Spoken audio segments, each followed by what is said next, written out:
Students, NEET का result आ चुका है। और जब नीट का एग्ज़ाम हुआ था तो बहुत सारे लोग, आप लोग जब इंस्टा पे या आसपास किसी भी सोशल मीडिया पे आप लोग जो कमेंट करते थे या कई तरह की न्यूज़ चलती थी, आपको व्हाट्सएप के थ्रू मिलती थी, तो मैंने उन सब चीज़ों पे कोई कमेंट नहीं किया। मैंने हमेशा जो स्टूडेंट्स थे उनसे यही बोला कि रिलैक्स रहो, रिजल्ट होगा वो अच्छा आएगा, रिजल्ट में कोई दिक्कत नहीं है, पेपर में भी कोई दिक्कत नहीं है, क्योंकि ये छोटी मोटी खबरें आती रहती हैं।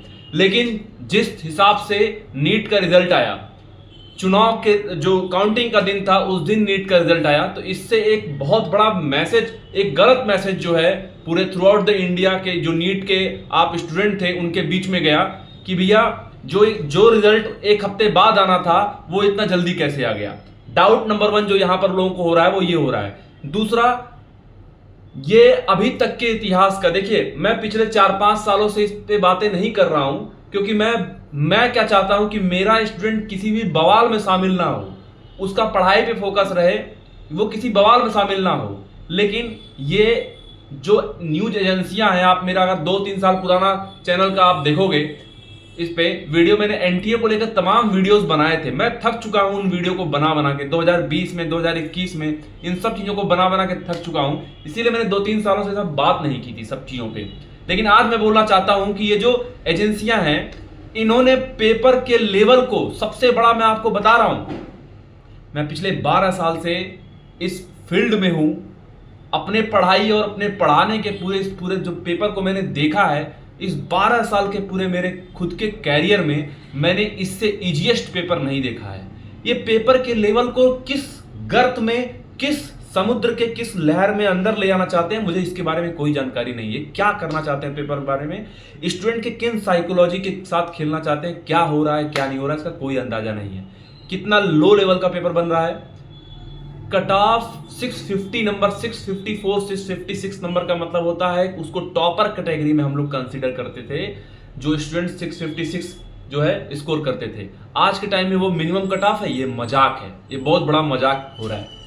पेपर का लेवल बढ़ाने की जरूरत है, जो स्कोर करेगा करेगा। लेकिन एक बात बताइए कि किसी भी कॉम्पिटिटिव एग्जाम्स का कट ऑफ इतना हाई कैसे हो सकता है, वो भी एक महत्वपूर्ण एग्जाम जो पूरे ऑल ओवर इंडिया लेवल पे कंडक्ट होता है और जिसमें 20-25 लाख स्टूडेंट उसमें पार्टिसिपेट करते हैं।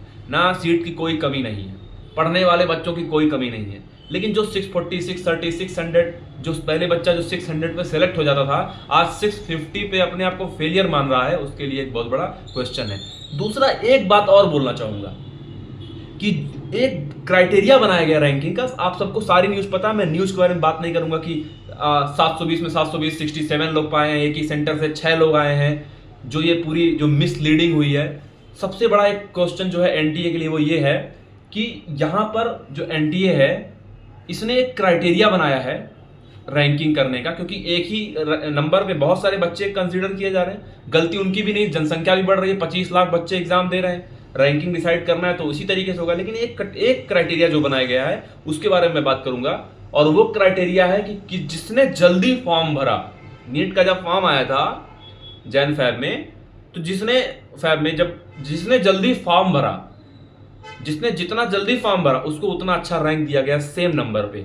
मान लीजिए मेरा भी नंबर 700 नंबर है, आपका भी 700 है, तो अगर मैंने 1 फरवरी को फॉर्म भर दिया और आपने 5 फरवरी को भरा तो मेरा रैंक अच्छा आएगा। यानी ये किस तरह का क्राइटेरिया है भाई, ये समझने से परे है।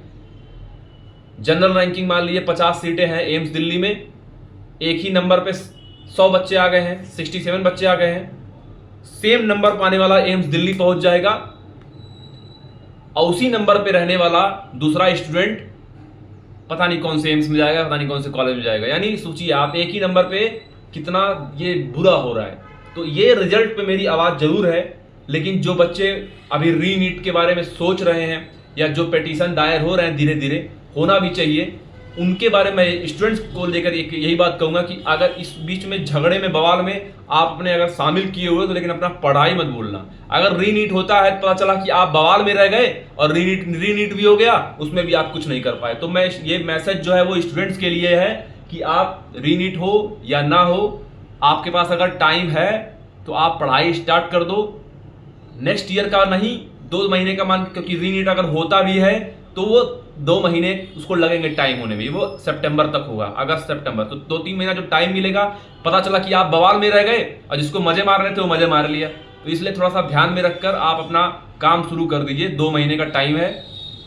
हो बवाल से दूर रहकर पेटिशन होंगे, ठीक है, आप उस पर अपडेट रहो, आप हैशटैग करो, सब कुछ करो, ये क्रांतिकार, ये जो चल रहा है पूरा आंदोलन चलने दो, लेकिन अपनी पढ़ाई बंद नहीं होनी चाहिए। पढ़ते रहिए, उसका फायदा ही होगा। बवाल में नहीं पढ़ना है, कंप्लीटली अपने आप को झोंक नहीं देना है। मेरा मैसेज ये है, मेरा मैसेज हमेशा स्टूडेंट्स के लिए यही रहता है कि मैं बच्चों को झंडा लेके वहाँ पे क्या कहते हैं, लाल किले पे नहीं खड़ा करना चाहता हूँ। तो मैं चाहता हूँ कि आप पढ़ें, वरना वो रीनीट हो जाएगा, फिर रीनीट होगा, उसमें भी कुछ नहीं हो पाएगा अगर आप पढ़ाई नहीं जारी रखोगे। और कट ऑफ को कम होना चाहिए, पेपर को इजी होना चाहिए। मेरा सबसे बड़ा जो मांग है एनटीए से वो यही है कि पेपर के लेवल को मीडियम किया जाए। पहले पेपर 4 साल 2020 से इजी हुआ, अब इजीएस्ट रसातल में उसको ले जाने की कोशिश हुई, तो इसमें सुधार होना चाहिए।